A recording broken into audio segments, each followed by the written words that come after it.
ANC's Secretary General Fikile Mbalula acknowledged frustrations of the community and admitted that people are tired of empty promises. That's why he promised the people that he will return, and this time he will return with solutions. Will his visit change anything that's happening in Northwest? My name is Alokwan, and these are the news that matter the most. Now, the ANC's Secretary General Fikile Mbalula addressed residents during a community meeting in Monakato, which is located in Northwest. The meeting comes at a time when many communities are struggling with no water, no proper housing, and high unemployment problems that have dragged on for years. Now, Fikile Mbalula acknowledged the frustration of the community and admitted that people are tired of empty promises.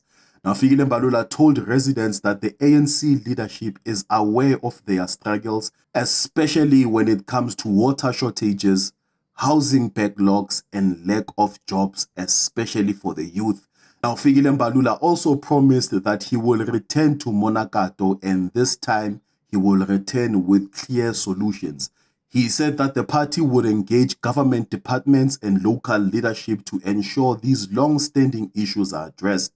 Now, for many residents, the meeting brought hope, but also skepticism.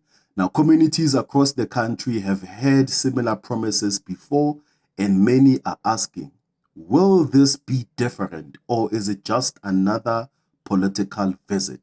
Now, with elections behind us and service delivery protests still rising, visits like this are now being closely watched.